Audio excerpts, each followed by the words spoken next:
drop every taste on the tip of my tongue. Bend my nail, bite my thumb. Evidence won't clear my name. Baby, in your presence will be so present. Into the moment when I press my eyes shut.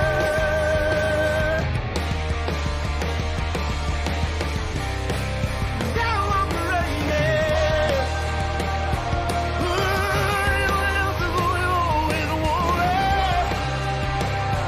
Yeah, when we hold it till there's nothing else can let us down. The only answer's what we've always wanted for.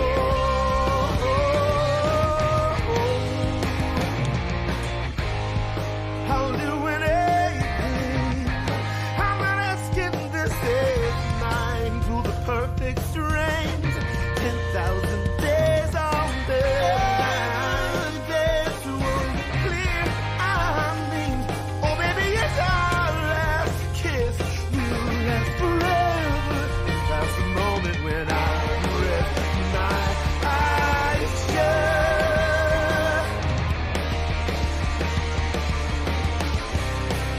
Now I'm ready.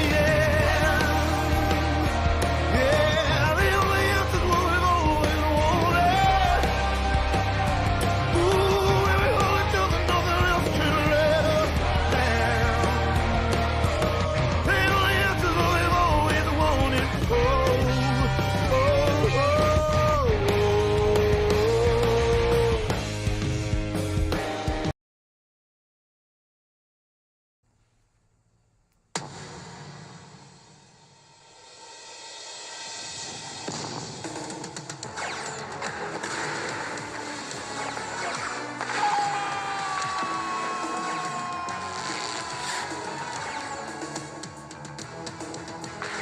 He decked them, it's over!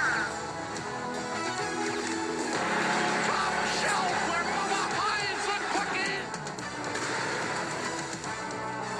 Here come the Buffalo Sabres!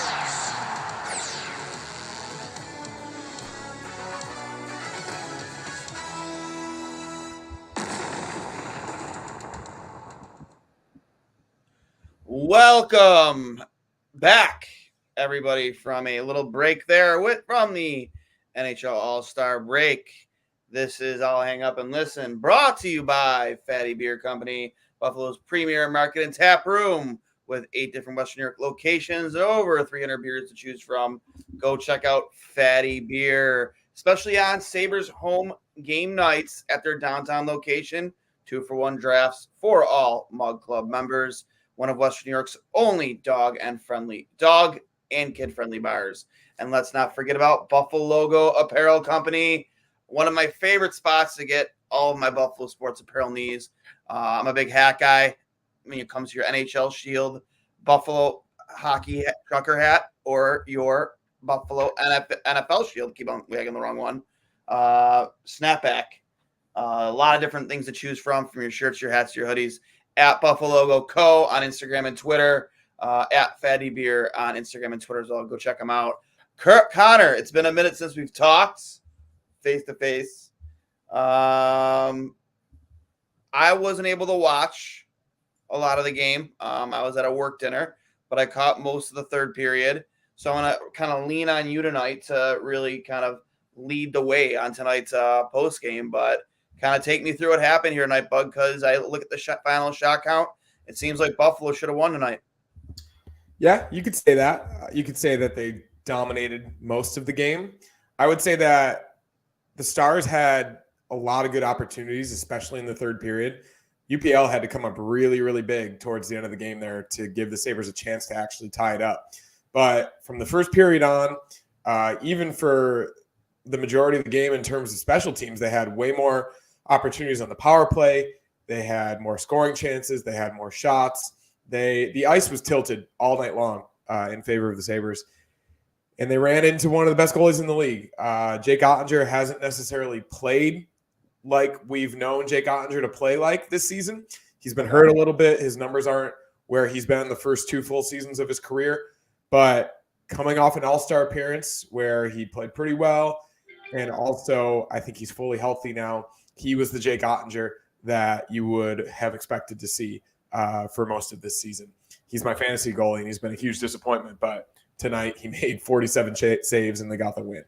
I would argue that they needed higher quality chances on him, and they needed to take his eyes away a little bit more. He saw, I would say, mostly everything. None of his saves were extremely spectacular, but at the same time, he was in really good position, and he's a big goalie, and he made it look easy. So it's a give and take, but at the end of the day, you outshoot your opponent by 17, you should win the game. Couldn't agree with you more. That's actually one of the questions I was going to ask you. Like, if you were to give me a heat map of where these chances were coming from, all these, was it more perimeter shooting? Was it an easier 47 save performance? Not that those types of games are easy, but like, did Buffalo truly do their best to make it as hard as they possibly could on Jake Ottinger tonight? Or was it kind of like the same old Sabres, a lot of perimeter shots, a lot of shot at, like, like not shots with no screens, or, were they getting their chances? Just Ottinger was just playing out of his mind. I would say they had at least 15 chances from the slot in, but a lot of those he was able to see. And a lot of those, there weren't too many second chances. That speaks to his rebound control, which I thought was really good. And it also speaks to the fact that he was in really good position. But at the same time, you need guys deflecting pucks, getting second chance opportunities, grind goals out in the crease, deflect off something in front of the net when you're playing a goalie like this. So I saw some of the quotes after the game, and the players are chalking it up to the fact that he's one of the best goalies in the league, which is very true when he's healthy and playing at his best. But you can't just accept that as fate and move on and just count your cards and say that wasn't your night. You need to do something else to mitigate the fact that you're going up against one of the best goalies in the league. Take his eyes away. The first goal against Luukkonen tonight, Eric Johnson had one of the worst shot block attempts I've ever seen in my life. Yeah, I saw that replay. That was bad. Turned his back to the shot, went down in a full three, Luukkonen's eyes away, and Duchesne ripped a shot top corner. He never even saw it. So stuff like that. I mean, Duchesne's a great player, and I think he knew what Eric Johnson was doing, and he capitalized on it. But a lot of the time, I mean, even Dahlin, he was visibly frustrated throughout the night because he was getting really, really good chances close in, and he wasn't able to capitalize. In the middle of the play, he put his stick over his head as the play was going the other way. One off Ottinger and went to the net, and he caught it, and he Gronk spiked it into the ice. You can tell how badly he wanted this game, and he was the best player on the ice, without question. He had, I think, 8 shots on goal, probably 3 or 4 good scoring chances, and he just couldn't put it in the net. So it's sometimes you get goalied, and you could say that if this team is playing really well this year, but this has happened a lot, and it's happened against worse goalies than Jake Ottinger. Sam Montembeault has done this. Caden Primo has done this, just to name a few. A bunch of backup goalies have done this to the Sabres. So you reach the question of, we just ran into one of the best goalies in the world, or is this indicative of a team that can't put the puck in the net, and they haven't been able to all year long? Yeah, I was wondering if this was one of those cases, as you stated before, is this a situation where we just made Ottinger look really good, or did he really earn every single bit of combination of both? Okay, then that's what drives me nuts with this hockey team, man. It's just like, why is it that every other team in the National Hockey League knows how to, get those scrappy, dirty goals below the dots, always consistently there, lines 1 through 4, you're grinding, you're willing to take a little bit of punishment to win a hockey game. From what you're telling me, it seems like Buffalo just wasn't willing to take a little punishment to win a hockey game tonight. Yeah, I mean, it's been the same old story all season long. I can name probably the amount of garbage goals this team has scored this year on both of my hands. So probably less than 10. 2 hands, yeah. Honestly, it's been really unfortunate, and they got away with it last year because they scored so many pretty goals. The power play, their actual power play was. Yeah, I mean, absolutely. It's probably honestly, like, this is probably the best the power plays looked all year. Well, I saw that absolute missile from Tage. Unbelievable shot. It was reminiscent of him all last season. And they actually got a lot of really good chances on the power play tonight. But Ottinger's seeing a lot of the shots. I have no idea. I have no idea what Kyle Okposo is doing on the first power play unit, let alone the first line. If they keep him on that line for Saturday against the Blues, then they clearly have no other option. What I say, just throw the damn towel. R.I.P. Carl Weathers. I feel so bad saying it, and it's really unfortunate. But the game has passed Kyle Okposo by. He is not a capable NHL forward anymore at this stage in his career. And the fact that they have some injuries. Jack Quinn was an absolute revelation, not a revelation, but he played as well as we expected him to in the month that he was here. But now he's out until the end of the year. So your best option to restructure your forward lineup is putting Kyle Okposo on your first line. It's quite frankly embarrassing. And it's not going to solve the biggest issue with this team that they've had all year, which is scoring goals. Yeah. An issue we never thought would happen. We thought some regression would happen on the offensive side. It couldn't have been as good as it was last year. They scored in bunches, but they still were consistently one of the better teams on the power play and at 5-on-5 last year, but they're just not getting it done. And I have no concept in sight of how they're going to do it for the next 2 months. I know, right? It's pretty depressing. We have a little bit of a message from a disgruntled Sabres fan here. I'll play the clip. Ottinger, how? I have so many questions. How many shots did he have tonight? 48. How many saves? 47. Is that normal? No, not at all. How do we feel? Mad? I am very mad. So what should Buffalo do? Just be better. Just be better. Or not play Jake Ottinger? Yeah. Right? Or just not play against Jake Ottinger? Yeah. I mean, that's easy. Love it. I love it. That's one of my best friends. Might as well be my nephew, Greg Day Jr. the third, GD3 we call him. Huge Sabres fan. Hopefully he continues to wear that Sabres jersey, unlike the previous probably 2 generations of hockey fans in Buffalo. And we've had these conversations plenty of times. You know, Sabres hockey has really just been passing these kids by. And they talked about on the radio too, just no idea what the hell winning hockey looks like at all in Buffalo. And I fear for that generation of Sabre fan right there, because like they're gonna be like the third generation at that like age group that has no fucking clue what a good hockey team looks like me and you did for such a long time. Yeah, I can barely even remember it. The last time they were in the playoffs, I was a freshman in college. Now I'm 31 years old, and it's my 10th year anniversary of graduating college in 3 months. So, yeah, it's been a while. Tonight was just another microcosm of a very disappointing season that's going to extend the drought. I can say almost 99.99% to 13 seasons. They have no answers for, number one, the power play. I mean, they did tonight, but at the same time, that still wasn't enough. And number two, for consistently putting the puck in net, especially at home.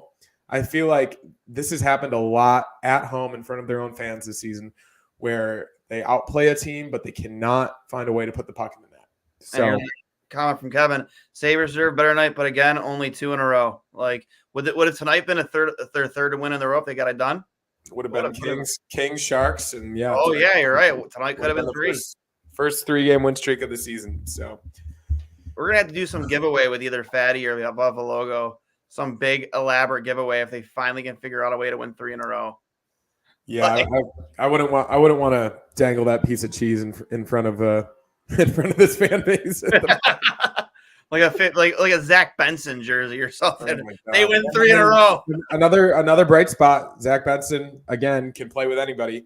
He was really, really good with Peterka and Cousins tonight, and even Dylan Cousins looked like a man possessed for most of the game. He was creating chances. He looked very fast. He looked as fast as he's looked in previous years. He was physical. He was creating turnovers, but his shot I've found a little bit to be desired with some of his shot placements this season. I think it's something to be said. Again, Jake Onger played well. He challenged. He came out, especially in the third period, on a shorthanded chance. Cousins streamed into the zone, and Onger almost kind of looked like Dominic Hasek in the way that he challenged, and he was on his back as the puck eventually went over into the corner after a nice save. But yeah, it's almost mind-boggling how they're losing games, and especially with the expectations, especially with the personnel that they have. So, yeah, first game out of the All-Star break. A lot of the same old stuff. Same old shit, as always. Pretty brutally honest comment here from David Godzo. Losers find a way to lose, sadly. Veterans make boneheaded mistakes that cost this team to go 5-on-3 twice in the last 10 minutes. It's inexcusable. I did see that they were shorthanded the one time 5-on-3. I didn't realize it was 2 times 5-on-3 shorthanded. I might be wrong on that. Yeah, I'm not sure. It might have happened twice in the final 10 minutes there. I can't remember. One more thing about Okposo. Before the game-winning goal, there was a breakout from the Sabres defensive zone. I'm not sure who the defenseman was, but they're going from right to left. The defenseman has the puck on the right side of the ice by the benches, passing it up to Skinner, who's streaking into the offensive zone. Okposo, obviously, behind Skinner, trailing him, puts his stick out because he thinks the puck is intended for him. He's not able to retrieve the pass, and even if he was, he would have had no speed entering the offensive zone. It deflects weakly to the Stars defenseman, immediately starts the rush the other way. Yeah. 30 seconds later in the back of the net. Sounds about right. Like I said, I mean, I you say you feel bad about saying it. I don't feel bad about saying it because no, I mean that was play by play. We were seeing it last year. The game is so much passed him by, and at the end of the day, like, what are we doing here with him? Like, what? I just don't. I don't get it anymore. Like, top line minutes. Like, top line, really? Like, is that what we're gonna do the rest of the year, Don Granato? Do you not want your job in Buffalo anymore? Is that what this is? And I think Skinner's probably still hurt, but I can barely remember any chances from him tonight. And this is a game too where you see that many shots, you think, "Fuck, man!" Like, because Skinner's like one of the only guys that does drive to the net and get into those dirty areas. And he had two shots, but nothing of consequence. I don't even think he was on the ice at the end of the game either. Dylan Cousins 8 shots on goal. Fuck, man. Darlene 8 shots on goal. From Kevin here. Penguins, Flyers, and Habs all winning, deepening. Sabres. I don't think we need to play this game. No, we don't. No, but that's the thing too, dude. And that's kind of about the story too. Is you can't even get these loser points in these games. No, can't even get loser points. If you could at least, if some of these 1-goal losses that you have this season, if you could have at least gotten like 1 point in half of those games, you're in the hunt. You just are, and we're not. And I mean, I think second goal was a tiny bit weak from UPL. I did not see it, so I'm gonna lean on you. It was right after that Okposo play, shot from the point. He thought he trapped it in between his arm and his blocker, trickled down behind him, and a guy on the back door was able to hit it back into the crease, and it deflected off a Stars skate and into the goal. Mm-hmm.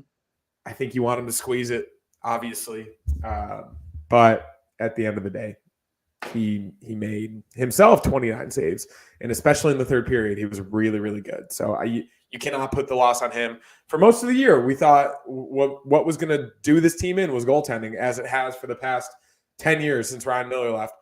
But that wasn't the case yet again, and UPL has been one of the better starters in the league for most of the year. So he's been solid, and I mean, you can't use that excuse anymore. No. I really don't think you could have used with either of him and Levi, honestly. Like, goaltending, and like I was right there with you, man. Like, goaltending is not even the top 5 of issues with this team this year. You cannot say it is. Defensively, they're just atrocious. 5-on-5 defensively, atrocious. Power play, atrocious.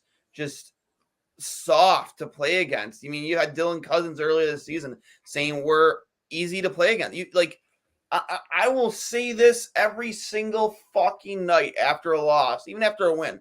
You need role players. You need guys that are hard to play against. You don't need superstars to make this team a playoff team. You need guys that are going to go out there, do the things that this team doesn't do right now, like we said at the top of the show.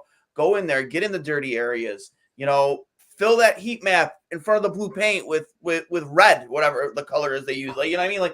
Like that's what you need on this team. It's not like we have enough perimeter guys, perimeter shooters. We have enough skill guys. We need guys that are going to go out there, play 15 minutes a night, pop 4 or 5 shots on goal, have a handful of hits, and throughout the season, they're good for 15 to 20 goals. You don't have that, man. You just don't. You're relying too much on your top 6, and you're getting nothing from your bottom 6. And role players not just contributing while they're on the ice, but what they do will resonate through your entire lineup. And it goes with any sport. Every successful team has those guys, no matter you're playing hockey, football, baseball. They all have those guys that, at the end of the season, you're talking to your top players and you're like, man, we wouldn't have been here for one guys and they'll point down the lineup. Those guys really mattered much, down the stretch. Those guys really pulling their weight. Those guys really making us want to play harder, skate harder. And not even just during games, but in practice too. Like, you don't have those players on this team right now. You just don't.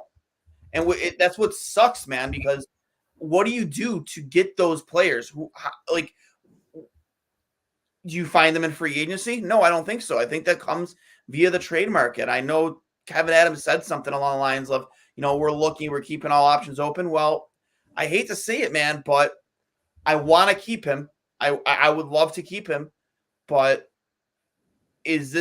are we getting to the point where you see Casey Middlestat start to get dangled near the trade deadline, having that RFA status? That's a huge value for teams because you still control his rights. He's one of the best. He's a top 5-on-5 player in the NHL right now. His 5-on-5 point production, his 5-on-5, I guess, analytics. Like, is that the guy you use to go fill those holes? I don't know. This team would be much worse without Casey Middlestat. I don't disagree with you. So I say no. But, I mean, you look at these 3 categories from tonight. Hits 15-11 for the Stars. Faceoffs 49-33 for the Stars. Block shots 23-13 for the Stars. Those are all just grit stats. Those are put your stick on the ice, win a battle, do something that's not pretty, not trying to toe drag a guy in the neutral zone. I heard Boone Jenner's on the market. I'm not sure what his contract looks like, but we've mentioned him before. I love Boone Jenner. Is the type of guy that this team needs. Plays a heavy game. He has some skill. Now that you say his name, I'm looking up. He's only 30. He's probably entering or in his prime right now. Let's take a look. Boone Jenner. I love the only thing is, and it's got to be something with term, because you cannot trade for a rental. No. You can't. He's not having a great year. I mean, nobody's having a good year in Columbus this year. But 8 points in 35 games. But he's slot into your third line center. The guy is a fucking dump truck. 6'2", 210 pounds. Just a manly man. Ontario native, so he wouldn't be that far from home. Sure, he'd be open to it. This has got to be a better situation than Columbus. Yeah, but I would love me some Boone Jenner. So you use that player as your example, okay? If you say you're trading Casey, I don't want to trade Casey, but say you're trading Casey, you get yourself a guy like Boone Jenner and another winger to fill in on your top, in your third or fourth line, a guy who's going to contribute, much like I just spoke, a role player, a guy who's going to play a heavy game, defend his teammates, get to the front of the net, like a more skilled version, say, of Eric Robinson, put it that way. Like a guy who with speed, who is going to do all the little things right, but he comes with a little skill and can pop in 50 to 20 goals for you. Are you making that trade? Casey Middleton for those 2 guys with term? No. Really? I need way more production if I'm tracing Casey Middlestat. That's just how I feel about it. I think Casey does a lot on this team that isn't necessarily seen. But it's And not correlating to wins. no, I know that, but it's not just going to be one guy. And if you remove Casey Middlestat, especially as he continues to get better, I think you're going to see a situation that Casey goes somewhere else, and it's going to be a Sam Reinhart type situation. I really do. I think you would absolutely regret trading Casey Middlestat. I think you use your best prospect pipeline in the NHL that you've had for the past 5 years, and you're going to have for the next 5 years, Matthew Savoy. You trade him. Like clearly, all about that. Yeah, a teammate of his for the past 2 seasons in junior made the team over him this season, and will be on the team for 2 more years before he even has a shot to make this team. Obviously, Noah Austin looked really good at the World Junior Championships, but maybe you use that as bait and sell him at his highest, because he probably doesn't have a path to this lineup for the next year or two, which is crazy to say given how bad they are. Yeah, but terrible. I don't think anybody's off limits. It blows my mind that they've only found a way to get Yuri Kulik into this lineup once this year. Yeah, well, that's got to change. And listen, I posted about it the other night. I'm just like I get it, man. Maybe his defensive metrics aren't, people like to try and say he's an Olsen. This guy is not Olsen. He's not Olsen. Stop comparing. Yeah, I mean, he's younger, and he's only going to get better. Yeah, exactly. How many years younger? He's got a lot of room to grow. I think he's a better goal scorer. I think you get more out of him from different areas of the ice than you do Olsen. Like we saw at the World Juniors, he was going to the net and getting goals that way. Like he wasn't just sitting in one spot and using that shot. Like he was scoring in different areas of the ice. Like just give it a chance, man. You need goals. Don't give a shit. Like your goalie is playing good enough to steal you games right now. You need to score goals. Go bring a guy up that'll potentially score goals. I don't care if he's on a cold streak right now in the AHL. Maybe something like this will, fire him up. I think the silver lining here, especially tonight, I think they're going to start to play more free. I think they're going to start to get rid of whatever system that they had for the first half of the year in most games, and actually just try to send it a little bit, knowing that Luukkonen is better on high danger chances than he has been in the past. So they might lose some games, and they will lose some games, but I think there's a chance that it'll be more similar to tonight than it has been for the rest of the season. That boring style of hockey, chip the puck out of the defensive zone, play with it in the neutral zone, no offensive zone possession. I think we're going to see a little bit more of what we saw tonight, which at least will be entertaining. They're not going to make the playoffs. It's all but said and done at this point. But I think them getting back to their identity of being a fun and creative offensive team will at least make the rest of this year salvageable. Yeah, I agree. More from David Gadzo. I seriously don't know what we as a fan base did to deserve this kind of treatment year in and year out. I know Darcy, this is the one sentence. Darcy said is going to be suffering. I just never expected to be this long. Like when he said that we would have to suffer, man, just like what David did, do you ever imagine that we would be sitting here in 2024 staring 13 years in a row right in the face? No. And I don't think New York Jets fans would have thought the same thing. They're the only other professional sports franchise that has had as long of a drought. And it's unspeakable. And it's something that, of course, we can do nothing other than spend our time and energy and money, in your case, when you live there, and in my case, when I come home. But at what point? I mean, it already has. You saw the attendance tonight. I'm going to watch every game no matter what, because I'm loyal. I'm from there. I have nothing better to do. Obviously, I'm going to keep watching, but it's just more so that it almost it feels way more numb than it used to. It's not as much emotional frustration. It's not as much like, okay, this is going to ruin my night, or this is going to affect me personally. Even with the Bills, where they are, obviously they're a very good team. They've made the playoffs for 4 or 5 straight seasons, but they're losing in the same round every single year and not getting over that hump.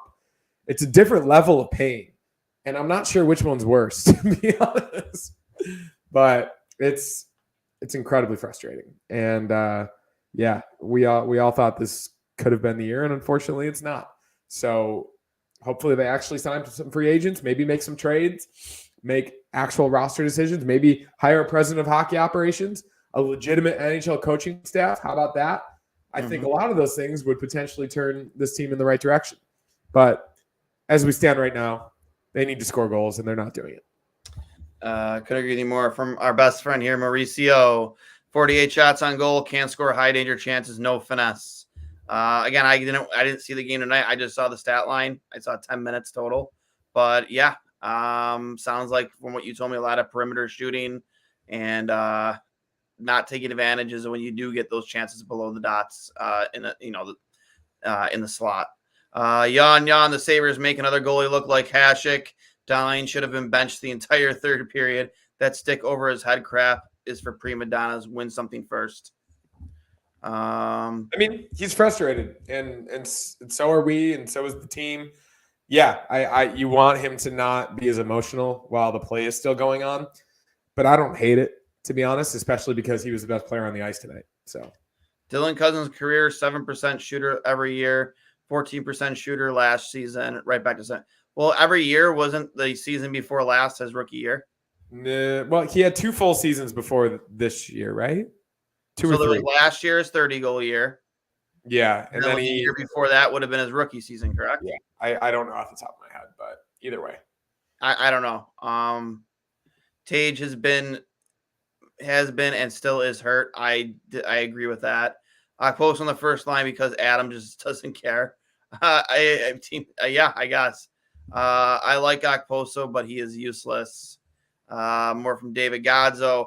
You know what teams do when players are hurt? They acquire talent. They don't get garbage for future considerations, but not this team. Did Eric Robinson play tonight? Yeah, he did, but not much. Yeah, and, the one trade acquisition they made midseason, and you're told that, big deals don't happen, in the middle of the season.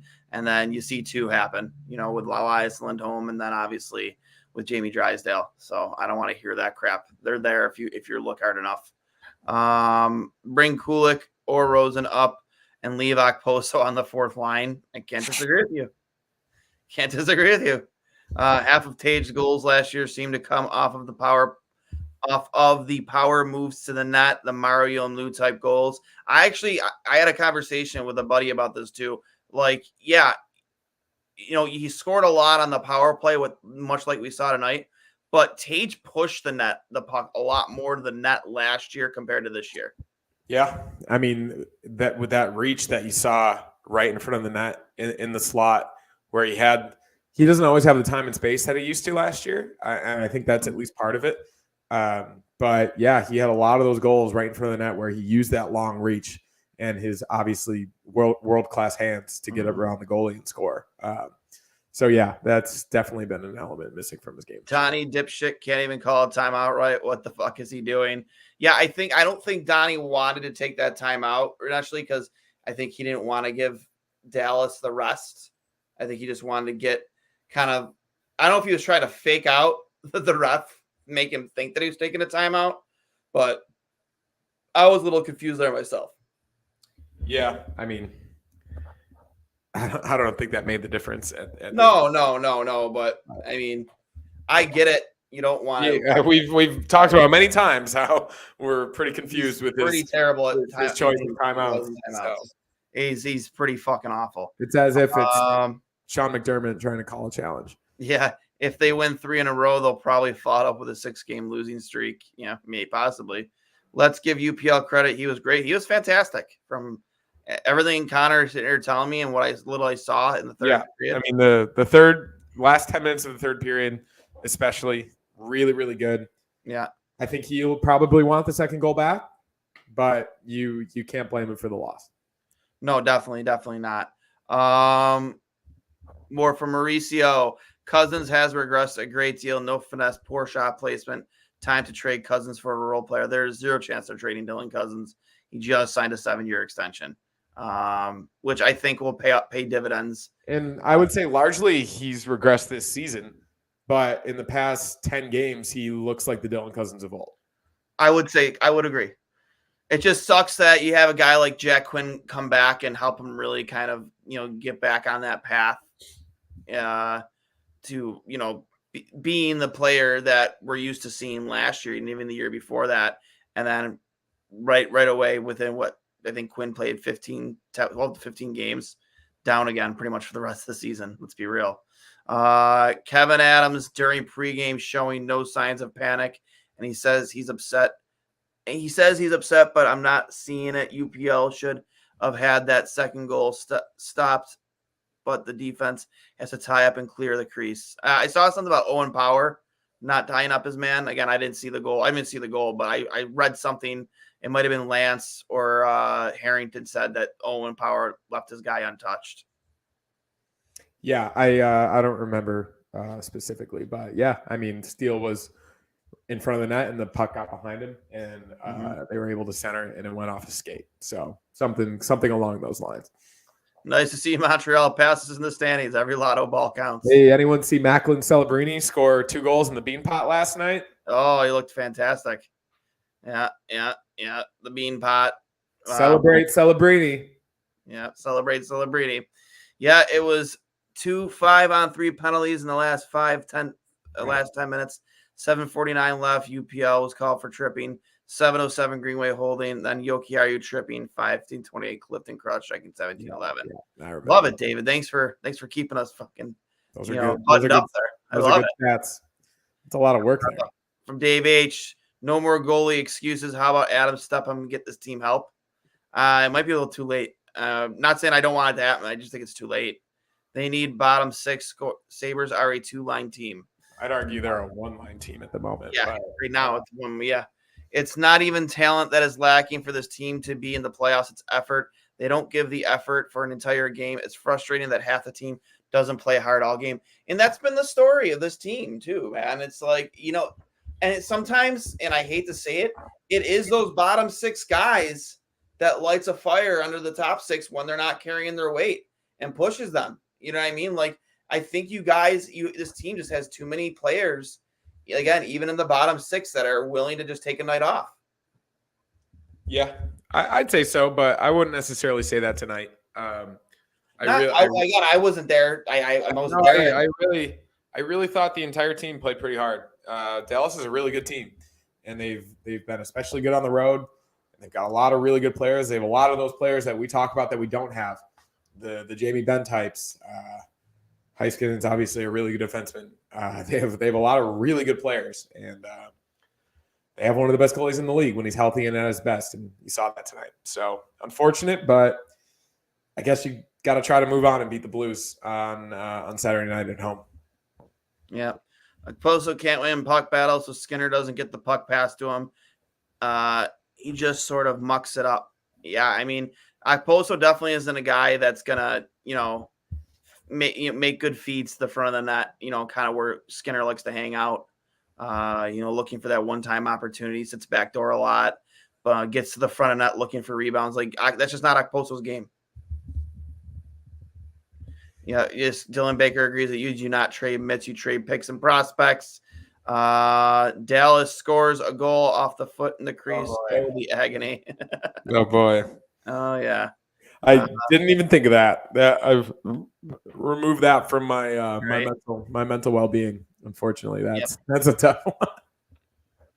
Signing Granato to an extension, another Adams mistake. I don't even know if that was necessarily Adams, because didn't Adams sign his extension first? I think. I mean, it's probably a combination. They both signed essentially at the same time. I think that was more of a Pagula thing. Pagula had a lot of faith early on with both of those guys, and let's get these guys locked up and not have to worry about it. And then, at least from a head coaching standpoint, I think the trade deadline should help us get a better understanding of what Adams is trying to do.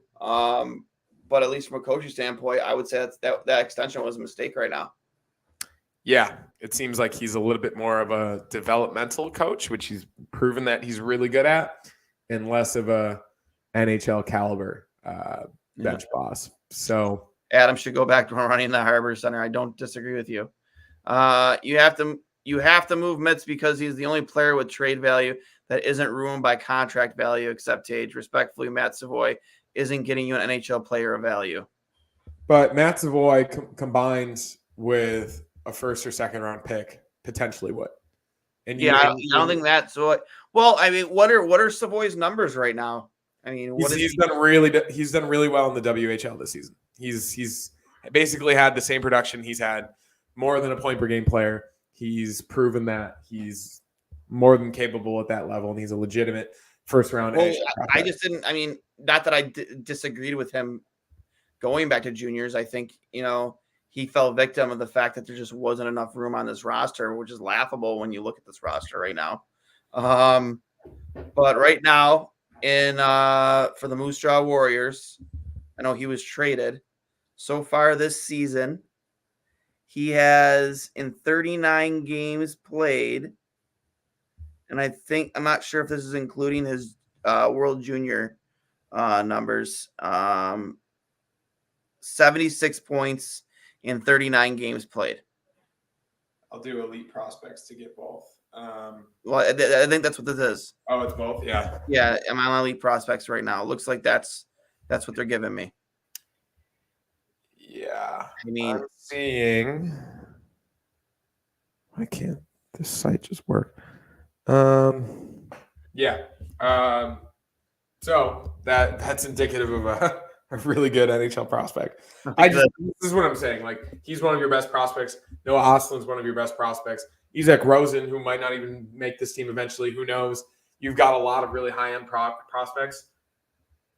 You got something to do with them. Here's a nice comment from Joe Mama, original. At least y'all didn't let up a 10-piece tonight. GG, good going. I'm gonna say, is that good going Sabres? I don't know. Good game, Sabres. All right, okay. Good game, Sabres. Adams, Mr. Nice Guy. I don't need Mr. Rogers. I need a GM who takes risk, qualified experience. And you know what? I not to bring up another podcast on this show, but they were talking about him on After the Whistle. Like, you need Adams maybe grow a pair and make a move. Not the same types of move, but be willing to take a risk, kind of like the way Tim Murray was willing to take risks. I mean, nobody's saying trade your entire farm system for Evander Kane or Ryan O'Reilly and hope it works out. But, like, yeah. I'm sorry, trading for Jordan Greenway and Eric Robinson isn't going to get it done, man. It's just not. I mean, I really, really like Greenway, and I think he has. So do I, but he's not. I know it's not the move that's going to move the needle, but I think he has a future spot in this lineup. I really do. He's the exact type of player we've talked about that they don't have in spades. He gets to the front of the net. He scores garbage goals. He's one of probably 2 or 3 forwards that actually throw a hit out there. So if we're talking about what this team needs, he's exactly that. I'm not saying get rid of Jordan Greenway. I'm just saying, but like, you need more of him. Having those be your 2 moves. No, yeah. It's just not going to get it done, man. I mean, and along with Connor Clifton and Eric Johnson this offseason, which is just like, yeah, it felt stale over the summer, but we at least tried to convince ourselves that it was fortifying the defense. And then you lose Matthias Samuelsson for the year, and you're back to right where you started. So it's it's not good. It's not enough. It's never been enough, and it's not going to be enough if he continues to do that. So that's all I got. Yeah, man, I got much left. We're pushing on 45 minutes here, and I'll hang up and listen. Remember, this guy's been brought to you by Fatty. I almost forgot Spencer's name. Fatty Beer Company. Fatty Beer Company, Western New York's premier market and tap room. 8 different Western New York locations with over 300 beers to choose from on Sabres game nights at their downtown location at 5 Genesee Street. All Mug Club members get 2-for-1 drafts. And all Fatty Beer locations are both kid and dog friendly with live entertainment open from 11:30 a.m. till 10:30 p.m. later at all their locations. Make sure you go check them out at Fatty Beer Co. on Instagram and Twitter. Right, sorry, at Fatty Beer. Just at Fatty Beer on Instagram and Twitter. And let's not forget Buffalo Apparel Company. Buffalo, one of the greatest spots to get all of your locally designed Buffalo sports apparel needs, from your shirts and your hats.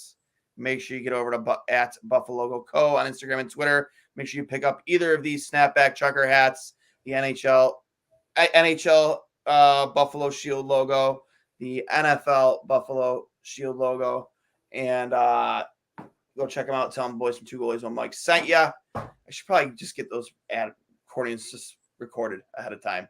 I could probably do a better one. But one thing I do want to say before we sign off too is I went out to dinner tonight for work, and one thing that was depressing, Connor, I actually walked into the wrong restaurant. I was on Main Street in Williamsville. I thought we were supposed to be meeting at, I think it's called Creekside, and it turns out we ended up over at Brightsmith, which is right next door, right across from the bridge, like a 30-second walk. And I walked into the first bar, and there's 3 TVs at the bar. And mind you, this first period should be, nearly over at this point, or at least halfway in.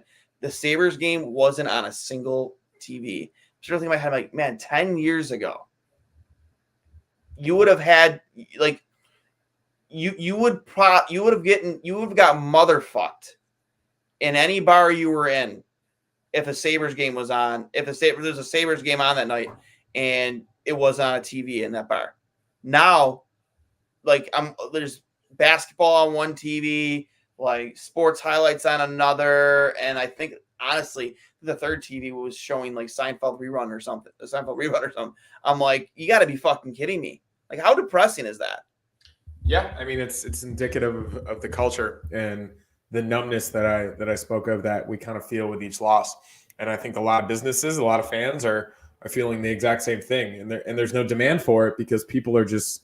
They're lost. It's not that they don't care anymore, but they have better things to do until this organization proves they can do absolutely anything at all. So, yeah, that's a really good tangible example. When I was home for away games, it was difficult to find the game at going out to any restaurant in the city of Buffalo, let alone Williamsville. So, yeah, it's really, really sad. The Bills have gotten that spirit back, and I think that's great. But it's going to be a lot tougher for the Sabres to do it because of the sheer amount of games that there are each season. So it's going to take a while, but as we've talked about a lot, winning solves everything. And if they start to actually do it, they could win a lot of people back. Fans will come back around, almost like the Field of Dreams. If you build it, they will come.